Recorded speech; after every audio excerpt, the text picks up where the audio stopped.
Bismillahirrahmanirrahim. Assalamualaikum warahmatullahi wabarakatuh. Sahabat yang beriman, Allah Subhanahu wa Ta'ala menjanjikan surga kepada hambanya yang patuh terhadap perintahnya. Siapa-siapa yang akan masuk surga, semuanya adalah rahasia Allah. Rajin ibadah juga bukan jaminan bisa masuk surga, tapi mempertahankan keimanan adalah syarat mutlak untuk ke surga. Allah dalam Al-Quran memberikan ciri-ciri hambanya yang akan menikmati surganya nanti. Di dalam Islam, kaum wanita sangat dimuliakan. Bahkan mereka pun diberikan kemudahan untuk masuk surga dibandingkan kaum Adam. Bahkan ada yang dikisahkan, seorang wanita penggoda masuk surga hanya karena memberikan minuman seekor anjing yang kehausan. Berikut adalah ciri wanita penghuni surga dalam Al-Quran. 1. Perempuan taat kepada Allah dan setia kepada suaminya. Dalam Al-Quran surah An-Nisa ayat 34 Allah berfirman yang artinya, kaum laki-laki itu adalah pemimpin bagi kaum wanita. Oleh karena Allah telah melebihkan sebagian mereka laki-laki di atas sebagian yang lain atau wanita. Dan karena mereka adalah laki-laki telah menafkahkan sebagian dari harta mereka. Sebab itu maka wanita yang soleh ialah yang taat kepada Allah lagi memelihara diri ketika suaminya tidak ada. Oleh karena Allah telah memelihara mereka, wanita yang kamu khawatirkan nusujnya, maka nasihatilah mereka dan pisahkanlah mereka di tempat tidur mereka, dan pukullah mereka. Kemudian jika mereka mentaatimu, maka janganlah kamu mencari-cari jalan untuk menyusahkannya. Sesungguhnya Allah Maha Tinggi lagi Maha Besar. 2. Perempuan yang sabar. Sebagaimana firman Allah dalam Al-Quran surah An-Nisa ayat 19 yang artinya, hai orang-orang yang beriman, tidak halal bagi kamu mempusakai wanita yang dengan jalan yang paksa, dan janganlah kamu menyusahkan mereka karena hendak mengambil kembali sebagian dari apa yang telah kamu berikan kepadanya, terkecuali bila mereka melakukan pekerjaan keji yang nyata, dan bergaulah dengan mereka secara patut. Kemudian bila kamu tidak menyukai mereka, maka bersabarlah, karena mungkin kamu tidak menyukai sesuatu padahal Allah menjadikan padanya kebaikan yang banyak. 3.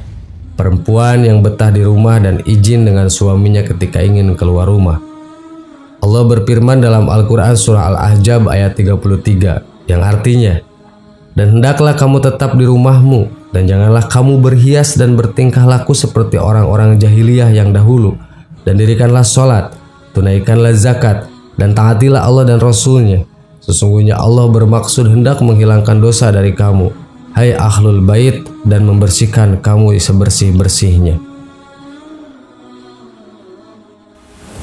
4. Perempuan yang selalu husnuzon atau berprasangka baik. Sebagaimana firman Allah dalam Al-Quran surah Al-Hujurat ayat 12 yang artinya, hai orang-orang yang beriman, jauhilah kebanyakan purbasangka atau kecurigaan, karena sebagian dari purbasangka itu dosa. Dan janganlah mencari-cari keburukan orang, dan janganlah menggunjing satu sama lain. Adakah seseorang di antara kamu yang suka memakan daging saudara yang sudah mati? Maka tentulah kamu merasa jijik kepadanya. Dan bertakwalah kepada Allah. Sesungguhnya Allah Maha Penerima Taubat lagi Maha Penyayang. 5. Perempuan yang menjaga aib suami dan keluarganya di depan orang lain. Walaupun rumah tangga sedang ada masalah, tidak boleh seorang istri ataupun suami membuka aib rumah tangganya kepada orang lain. Seperti kisah Nabi Ibrahim alaihissalam yang datang ke rumah anaknya Nabi Ismail alaihissalam dan bertemu dengan istrinya. Beliau bertanya bagaimana keadaan rumah tangganya dengan Nabi Ismail, dan istrinya pun menjawab, rumah tanggaku buruk. Aku miskin, susah, suamiku tidak baik. Lalu beliau berkata, tolong katakan pada Ismail jika ia pulang ganti pagar rumahmu. Nabi Ismail pun mengerti bahwa istri seperti itu tidak dipertahankan, maka ia diceraikan. Ketika Nabi Ismail menikah lagi dan Nabi Ibrahim datang ke rumahnya serta bertemu dengan istri Nabi Ismail, beliau bertanya dengan pertanyaan yang sama. Istri baru Ismail menjawab, alhamdulillah semua baik. Alhamdulillah rumah tanggaku baik, rumah tanggaku luar biasa dan diberkahi oleh Allah. Dan Nabi Ibrahim mengatakan kepada istri baru anaknya untuk mempertahankan pagar pintu rumahnya. Artinya istri yang seperti inilah yang dipertahankan, karena ia adalah istri yang soleha. 6. wanita yang menjalankan sholat 5 waktu. Wanita muslim yang menegakkan sholat wajib 5 waktu, terutama apabila dijalankan tepat waktu, hal ini merupakan ciri-ciri pertama wanita penghuni surga. Rasulullah SAW menyatakan, apabila seorang wanita sholat 5 waktu, puasa sebulan Ramadan, menjaga kemaluannya dan taat kepada suaminya, maka dikatakan kepadanya, masuklah engkau ke dalam surga dari pintu mana saja yang engkau sukai. Hadis riwayat Ahmad.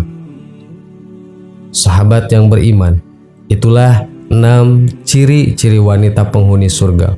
Wallahu a'lam. Wassalamualaikum warahmatullahi wabarakatuh. Bismillahirrahmanirrahim. Assalamualaikum warahmatullahi wabarakatuh. Sahabat yang beriman, Nabi Muhammad SAW merupakan nabi terakhir yang diutus ke bumi. Rasulullah Muhammad SAW menjadi panutan, terutama bagi umat Islam yang tidak pernah menjumpai beliau. Segala tingkah laku yang pernah beliau lakukan menjadi sesuatu yang sunnah untuk umat ditirukan. Kelahiran Rasulullah sangat dinantikan saat itu. Banyak yang bergembira ketika beliau akan dilahirkan. Selain membawa kebahagiaan, kelahiran Rasulullah juga tercatat membawa peristiwa-peristiwa yang penting. Salah satunya adalah malaikat Jibril. Demi selamatkan kelahiran Rasulullah, malaikat Jibril tendang iblis. Rasulullah dilahirkan pada 12 Rabiul Awal atau tahun gajah, lebih tepatnya April 571 Masehi. Beberapa hari menjelang kelahiran beliau, Raja Abraha berencana untuk menghancurkan Ka'bah. Saat itu Ka'bah sedang tidak dalam penjagaan karena masyarakat sedang mengungsi ke atas bukit. Namun penghancuran itu tidak berhasil karena tentara Gajah Abraha dihadang pasukan burung ababil. Malam pertama Rabiul Awal jelang kelahiran Rasul, Sayyidah Aminah merasakan ketenangan tidak seperti biasanya. Setiap malamnya pada Rabiul Awal, Sayyidah Aminah selalu mendapatkan petunjuk. Lalu malam kelima beliau mimpi bertemu dengan Nabi Ibrahim alaihissalam. Malam berikutnya kembali beliau melihat sesuatu, yakni bumi saat itu terlihat terang benderang. Kemudian malam ketujuh, Sayyidah Aminah didatangi malaikat. Beliau mendapat kabar bahagia dari kedatangan malaikat tersebut. Malam berikutnya suara-suara malaikat semakin terdengar. Para malaikat itu lalu berkata, "Berbahagialah wahai penghuni alam semesta, telah dekat kelahiran Nabi Agung kekasih Allah pencipta alam semesta." Pada malam selanjutnya, yakni malam ke-9, jiwa Sayyidah Aminah dibebaskan dari rasa sedih, susah dan sakit. Dikisahkan setelah Rasulullah lahir bahwa Sayyidah Aminah melihat cahaya keluar dan menyinari istana-istana di Syam. Ketika kelahiran Rasulullah, api yang ribuan tahun tidak pernah padam disembah kaum Majusi akhirnya padam.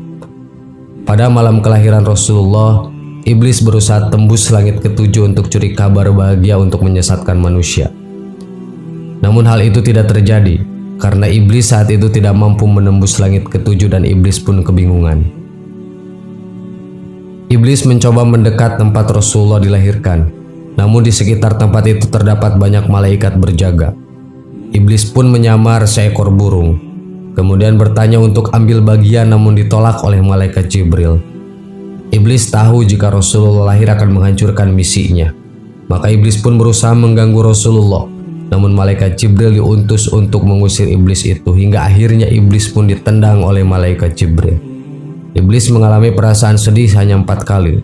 Salah satunya ketika Rasulullah SAW dilahirkan ke dunia. Sahabat yang beriman, itulah kisah Rasulullah SAW ketika dilahirkan dan ditendangnya iblis oleh malaikat Jibril. Wallahu a'lam. Assalamualaikum warahmatullahi wabarakatuh.